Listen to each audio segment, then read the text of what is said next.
You know that feeling, right? You've just been introduced to someone, you're shaking their hand, and their name just vanishes from your mind before you even let go. It's gone instantly. Or maybe you walk into a room and just stop, completely blanking on why you went in there in the first place. Right, or that sinking feeling when you realize you've misplaced something you literally just put down a second ago. Exactly. That feeling of just being forgetful. It's so common. If that's you, well, this deep dive is for you. It's an incredibly frustrating experience, and the first thing we do, our first instinct, is to label it. We say, I just have a bad memory. Or I'm just not good at remembering things. We frame it as some kind of fixed talent, like you're either born with it or you're not. Like having perfect pitch or being a math genius, and that assumption is precisely what our sources are here to challenge today. So that's the core question we're really digging into. Is there actually such a thing as a good or bad memory? Or is there only a memory that has been trained and one that, well, hasn't? Our mission today is to essentially give you the operating manual for your own brain. We're moving past this whole idea of innate talent and focusing completely on method, on intentionality. I love that, because the goal is for you to stop seeing your brain as, I don't know, deficient. And start seeing it as an instrument that just needs to be tuned correctly. It makes sense because that label, I'm a forgetful person, it really becomes a self-fulfilling prophecy, doesn't it? It absolutely does. You label yourself, and then you give yourself permission not to even try. You stop engaging your memory, which of course just proves your own point. When the reality is, most of us were just never taught how our memory actually works. That's the real issue. And it creates this huge difference between passive learning and intentional learning.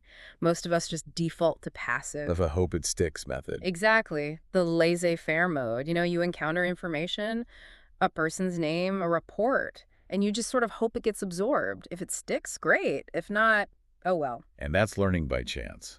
But memory, as we're finding out, really prefers intention. And this is where modern life makes things so much harder. We're living in what some of our sources call the Google delusion. The idea that I don't need to remember this, I can just look it up. Right. It's this constant, subtle voice in the back of our heads. But hold on, that seems rational. I mean, why should I clutter my brain with a phone number or a specific date when my phone has it right there? Isn't that just being efficient? It looks like efficiency on the surface, but what's really happening is a kind of structural erosion. You're outsourcing too much of your recall. And you lose the context. You lose the whole internal framework. If you forget too much, you eventually lose the connections you need to even know what to search for. You don't just lose facts, you lose the ability to organize knowledge. Okay, that really raises the stakes. Yeah. Memory isn't just for trivia night. So what is its true, deeper role? Memory is the fundamental infrastructure for all higher-level thought. Think of it as the scaffolding your mind is built on. It's for reasoning, decision-making. For creativity, for problem-solving, and maybe most importantly, for your identity. Who you are is literally the sum of what you can remember, your experiences, your values, your knowledge. To bring this idea of unlocking the brain to life, Yeah. our sources had this incredible real-world story, the story of Anne and the ancestral necklace. Yes. So Anne was given this priceless family heirloom, a necklace passed down through generations. She was terrified of losing it, so she decided to hide it in the absolute safest place she could think of. And she did too good a job. She did. She completely forgot where she put it. For 3 years, that necklace was gone. She searched everywhere. The guilt was just eating away at her. So then she enrolls in a memory training course. But not to find the necklace, right? Just for general self-improvement. Exactly. And this is the fascinating part. A few weeks into the training, she wakes up at 2 in the morning, just bolts upright in bed with this absolute certainty, a flash of total clarity. She knew where it was. She went straight down to her basement, to the water tank, reached behind it, and there was a small crack in the wall. And inside Was the necklace she'd hidden 3 years earlier. And the insight here is so important. The training didn't give her a new memory. That memory was always there. It was just buried in mental clutter. So the training was like turning on the lights in a messy room. That's the perfect analogy. It organized her mind, so the path back to that lost memory was suddenly clear. The brain can retrieve the past once its filing system is restored. That completely changes the conversation from a mystery to a mechanism. It proved memory is a skill. And, I mean, nothing proves that point better than the story of the journalist Joshua Foer. Foer's story is incredible. He started out writing an article about memory athletes, these people who compete in memory championships. And when he interviewed them, what did he find?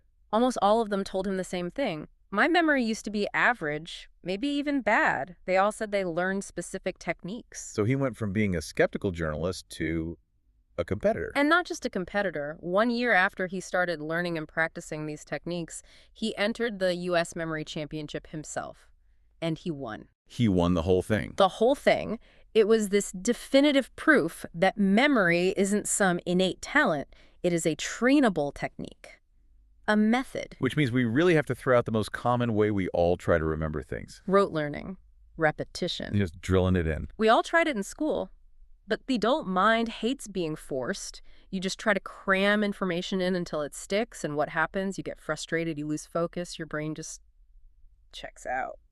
And it's all based on a wrong idea of what memory even is. We think of it as a space issue. Right, and it's not. The best analogy we found is this. Memory is like a muscle, not a container. Not a cup you're trying to fill. Exactly. The more you use it correctly, with strategy, with intention, the stronger it gets.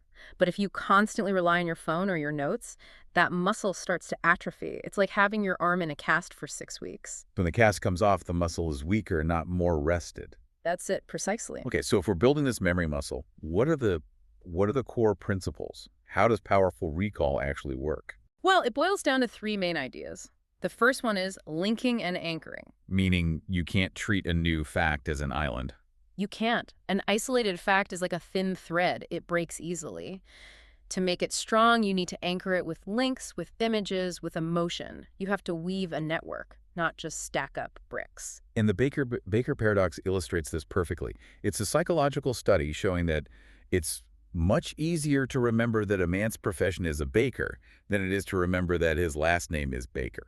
Even though it's the same word, think about why. When you hear the name Mr. Baker, it's just a sound connected to a face, a very weak link. But the profession, Baker. Your brain lights up. It pulls out the smell of bread, the image of a white hat, the warmth of an oven, a childhood memory. You get this whole rich sensory network. That's what an anchor is. It's context.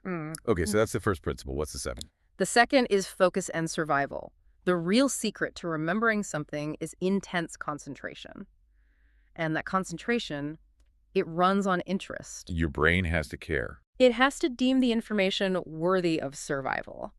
If you're bored in a meeting, your brain is basically tagging that information as unimportant, delete later. So when I can't remember someone's name, it's not that I forgot it. It's that you probably never really heard it in the first place. You weren't truly paying attention.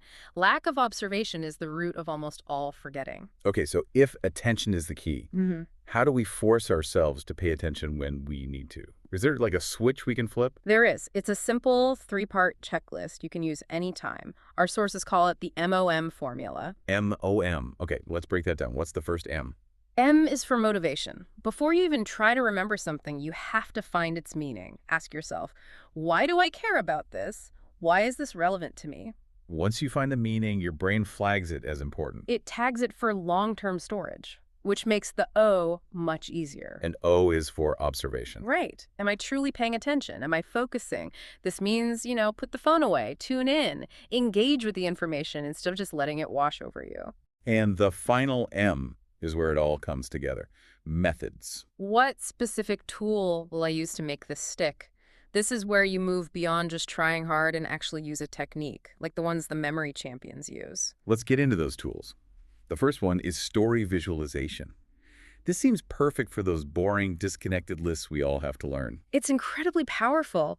Let's take a random list of 8 words. Fire hose, balloon, battery, diamond, night, buffalo, toothpaste, and signpost. Okay, trying to remember that with repetition would be a nightmare. A total nightmare. But what if you turn it into a crazy, vivid movie in your head? Go for it. Okay, picture a giant fire hose going wild.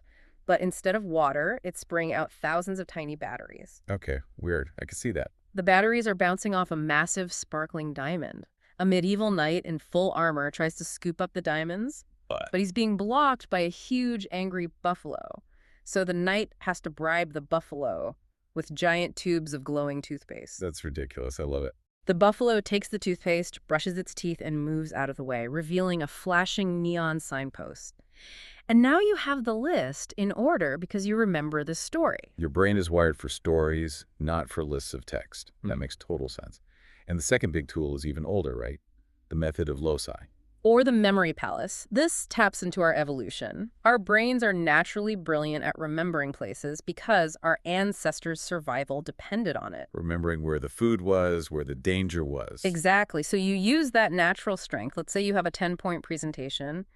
You choose 10 distinct locations in a room you know really well, like your living room. So point 1 goes on the lamp by the door, point 2 goes on the bookshelf, point 3 on the fireplace. Precisely. You mentally place each idea in a location. Then during your presentation, you just take a mental walk through your living room.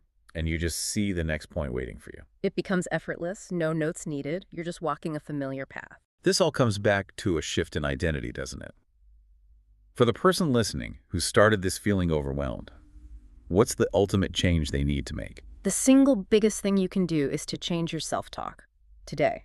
Stop saying, I have a bad memory. And start saying, I am a person who hasn't trained my memory yet. The first is a dead end. The second is a path forward. and on that path, you have your MOM checklist. What's the meaning? Am I paying attention? What method will I use? And if you connect that to the big picture, you realize that training your memory isn't just about storing facts. It's about training your destiny. Okay, that sounds a little dramatic. Ground that for me. Yeah. How does remembering better change my destiny? Think about it.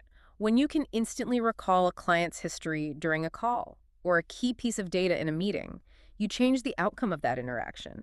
You make better, faster, more creative decisions because all the information is right there at your fingertips. That's where success is built, Mhm. in those moments. You are not deficient. You just haven't been taught how to operate your own brain. And learning how grants you freedom Freedom from that fear of forgetting, from self-doubt. from feeling inadequate in this world of information overload. So here's a final thought, a challenge for you listening. Choose one thing you need to remember today. It could be a paragraph from a report, a few new vocabulary words, anything. And just try one technique. Turn it into a vivid, silly story. Or take the main ideas and mentally place them on 5 objects in the room you're in right now. Take a quick mental walk down that path. Just see how your brain responds when you finally give it the instructions it's been waiting for. It's ready. You just have to start building that muscle. That was the deep dive.